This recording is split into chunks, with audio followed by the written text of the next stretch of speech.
4 licenciés qui rentrent encore piler le plantain avec elle. Non, mais soyez un peu sérieux. Les écarts que nous avons voulu nous faire quoi aujourd'hui, à un moment, que c'est parce qu'on était Bamileke. Cette maman, est-ce qu'elle est Bamileke? Faites-moi un grand tour de partage. Parce que là, je vais cracher ma Varda. Et quand je vais cracher ma Varda, je risque de capter ce téléphone. Et je vous jure, le système de M. Mbia est tombé. Vous devez vous lever. C'est une maman qu'on n'a pas payée. Elle a pris son courage à deux mains. Elle a fait cette vidéo. Elle a balancé cette vidéo avec ses enfants. Ça me fait mal au cœur. Je le prends pour moi. Je le prends pour moi. Rosino le prend pour lui. Justin le prend pour elle. Vous vous rendez compte? Le Camerounais est indivisible. On ne peut pas aujourd'hui parler d'un peuple, d'une tribu en souffrance au Cameroun en indexant certains. Non! Cette dame, c'est une Camerounaise. On a une chose en commun, une seule chose en commun, le Cameroun. On devrait respecter ça. J'ai respecté ces mamans. Je ne peux pas parler. Je ne peux pas parler. Mes parents sont peut-être en Europe, mais pensez à cette maman qui vous dit, elle a 4 enfants licenciés qui sont en train de piler le plantain. Pas le taro ni le manioc, le plantain, dont le met le moins cher pour manger. Pour une journée et le lendemain, qu'est-ce qu'elle va manger? Donc il faut arrêter. Et quand on veut parler, ils vont nous mettre les travers du tribalisme. Ils vont nous dire, c'est un petit parti. Seulement, on constate une chose. Qu'à chaque fois que M. Kamto, le président élu du Cameroun, opère ses sorties, c'est la panique au sein du sérail, au sein du pouvoir, alors que l'on le qualifie de petit parti. Qu'est-ce qui peut donc justifier cette peur du régime face aux déclarations d'un homme qui n'a même pas d'élu? Parce que le président Kamto a dit « j'irai pas aux élections » et il n'est pas parti.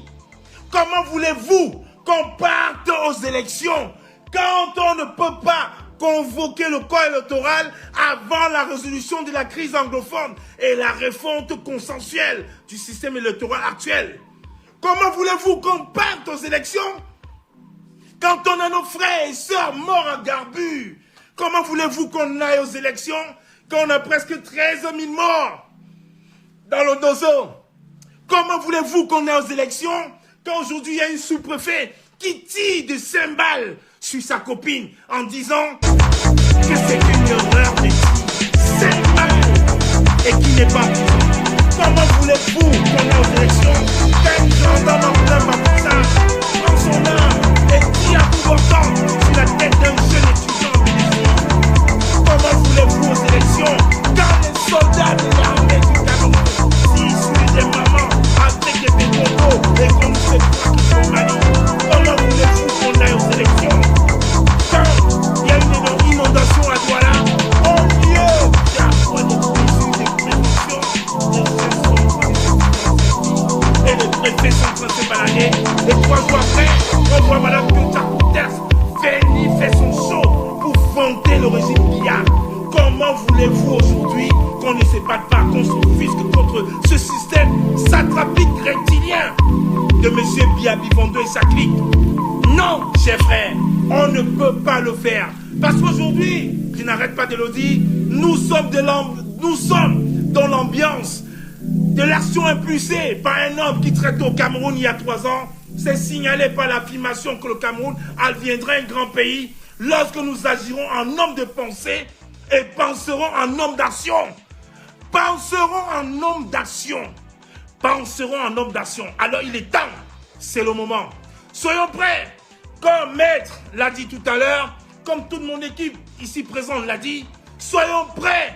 Il faudrait que nous agissons pas en homme de pensée, mais nous allons penser en homme d'action.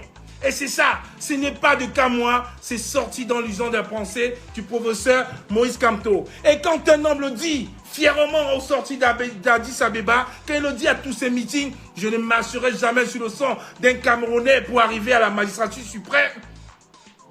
Et qui vous dit je vous trahirai jamais, qui vous dit je vous aime tous, tous, c'est tous les Camerounais. Tous, c'est de 237. Parce qu'on a tous notre cordon ombilical au Cameroun. Si on ne l'avait pas, on ne se battrait pas. Alors je confirme alors, et je le réaffirme, l'alternance Maurice Kamto. Et quand j'ai connexion, et quand je dis l'alternance Maurice Kamto, ça ne veut pas dire que demain, samedi, Maurice Kamto sera étourdi. Non.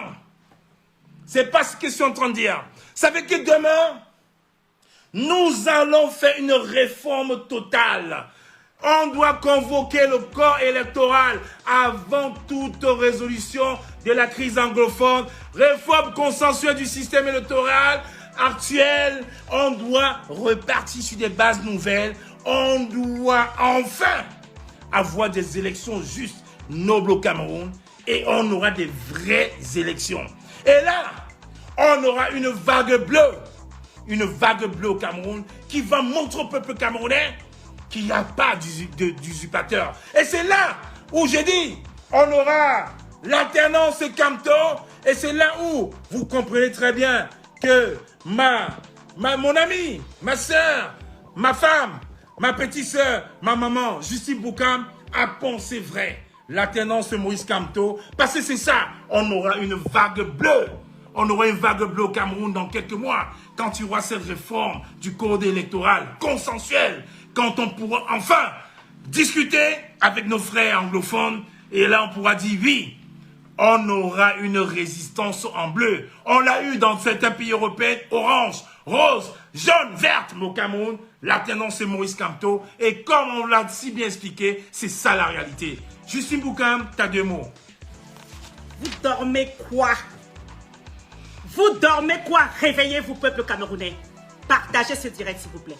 Il est temps qu'on reste éveillé. À partir d'aujourd'hui, restons éveillés. Plus question de dormir.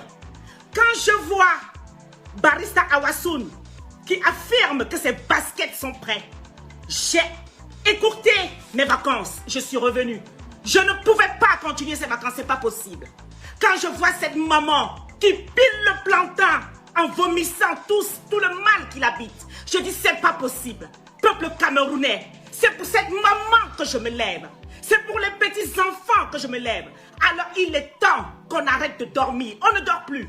Mobilisation totale, complète, telle que l'a demandé le président élu il y a 4 jours de cela. Alors pour ceux encore qui se disent que le Cameroun est tout beau, le Cameroun est tout mort. Vous voyez, il est minuit 30, je pense, comme la banquière. Nous sommes ensemble parce que nous avons décidé, voilà. Nous avons décidé, hors de question de dormir. Avec ce qui se passe au Cameroun, c'est plus possible. Alors, mobilisation, focus. Nous devons tous y aller. Complètement, entièrement. Et ça, c'est super important. Il ne faut pas l'oublier. Je ne vais pas décrire tous les mots que Kamala Panthère a déjà énumérés tout à l'heure, mais je tiens à dire que pas question de dormir. Vous dormez que le Cameroun est où? Le Cameroun est où? C'est notre bébé, c'est notre enfant. Et vous me permettez de dormir pendant qu'il se meurt, pendant qu'il se noie. Alors stop, il est temps qu'on prenne conscience. Il est temps que nous assumions notre costume de responsabilité, comme par le passé. Alors peuple camerounais, attention, réveillez tous ceux qui dorment. Réveillez-les à partir de maintenant. Il est temps que chaque Camerounais sensibilise minimum 15 Camerounais pour qu'ils comprennent de quoi il est question. Nous avons la chance d'avoir notre M5 à la personne du président élu Maurice Kamto. Il ne faut pas le louper. Il ne suffit pas de dire que le Mali a fait. Nous pouvons faire mieux que le Mali, si nous le voulons. Et à cela, réveillez-vous, sensibilisez encore tous ceux qui dorment. Je ne veux plus voir cette maman piler ce plantain pendant des années qui arrivent. Il est temps que ça cesse. Et pour cela, voilà, mobilisation toute. Vous voyez qu'il y a beaucoup d'énervement, vous voyez qu'il y a beaucoup de colère, vous voyez qu'il y a beaucoup... Je ne peux pas dormir avec ça. Quand je vous dis des fois, je dors. Kamto, je me réveille. Kamto, je mange. Comment tu peux dormir? Comment vous voulez que je dorme? Comment tu peux dormir quand tu annules tes vacances? Voilà. Ce n'est pas possible, on ne peut pas. Donc voilà, réveillez tous à partir d'aujourd'hui, pour ceux qui ne le savaient pas, sensibiliser tous les jours les Camerounais qui se sentent, qui soient prêts. Parce que ce gouvernement a assez fait et il est temps qu'on riposte. Et la seule riposte, c'est d'envahir les rues. Sortons tous, envahissons les rues. Et face à cela, nos frères de l'armée ne pourront rien nous faire. Parce qu'eux aussi, ils souffrent d'autant plus que nous. D'accord? Sachez-le, ils souffrent, ils n'ont pas à manger, ils n'arrivent pas à envoyer les enfants à l'école. C'est les mêmes problématiques. Donc, une fois dehors, ils sont obligés de nous suivre. Comme la panthère. Absolument. Je vous dis, qui t'a fait du porte-à-porte? Qui t'a fait du porte-à-porte pour parler à nos mamans? Moi, je suis Banté, je ne le cache pas, je l'ai toujours dit. Mais je vais dire un mot à Banté. Notou, Tambiakou, abondi là. Il faut que ça change. Je n'ai plus envie de voir mes grands-mères en train de souffrir. J'ai besoin qu'il y ait l'eau dans tous les villages du Cameroun. J'ai besoin qu'il soit électrifié.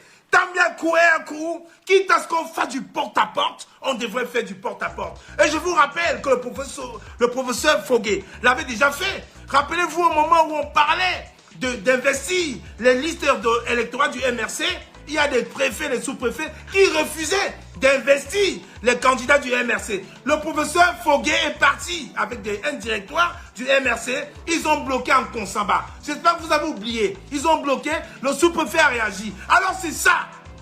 Dès que le monsieur Mbia aujourd'hui, on a versé l'essence sur la route, monsieur Mbia les allumettes et son système. Dès que les allumettes vont être claqués, c'est nous qui allons sortir. C'est vous qui allez sortir. Parce qu'ici, dans la diaspora, on ne va pas baisser les bras. On ne va pas baisser la garde. Il faut que ce système comprenne aujourd'hui que nous sommes dans une résistance. Ils ont la malchance que nous sommes dans une résistance. Je dis bien, la force de ces résistants camerounaises aujourd'hui, c'est que ce n'est pas une résistance ignorante. C'est une résistance qui mobilise, qui galvanise nos traditions, qui galvanise la diversité et qui est la force de la nation camerounaise pour instaurer enfin un état de droit. Alors, chers frères du Cameroun, levez-vous, wake up. Vous ne pouvez pas voir la catastrophe de Ngouaché. Les gens vous ramener un seau d'eau et 2 savons. Vous ne pouvez pas voir Douala en effervescent avec des rats qui essaient de se sauver. Vous pouvez voir Edea en plein déluge. Vous pouvez voir des jeunes avec des pirogues en plein Douala et Edea. Et dit que non, ça va. Rien ne va au Cameroun. Si vous ne vous levez pas, c'est que vous aimez ça. C'est ce qu'on appelle le syndrome de Stockholm. Ce monsieur Mbia et son système nous a tellement zombifiés, nous a tellement terrifiés qu'aujourd'hui on a même peur de s'élever. Le professeur Nyamsi a dit quelque chose hier et avant-hier. Le nombre, la force du nombre. Face à 1000 militaires armés, ils ne peuvent rien quand il y a 1 million de personnes. Pensez au Mali. Au Mali, ils ont des gardes plus formés que le BI, mais ils ont appelé, on dit que non, on ne peut pas. Parce qu'on est envahi. Pensez au Mali. Levez-vous, wake up. We need to wake up. We need to share. We need to fight to have our freedom. Parce que le Camerounais n'est pas libre. Ça me fait mal d'écouter maman pareil. Dit qu'elle a 4 enfants licenciés. Ça me fait mal de dire que des licenciés qui font du bensikin à 2000 francs CFA la journée. Ça fait mal. Pas parce qu'ils sont pas intelligents. C'est parce qu'ils sont nés dans les mauvaises familles. Aujourd'hui, on a les enfants des princes. Des rois, on a même Brenda Mbia qui est admise à l'ENAM. Est-ce qu'on l'a vu une fois à l'ENAM? C'est ça la réalité, c'est ça qui nous fait mal. Mais pensons au Rwanda. Vous avez vu la fille du président du Rwanda qui a fait l'armée comme tout le monde, qui n'a pas eu des privilèges.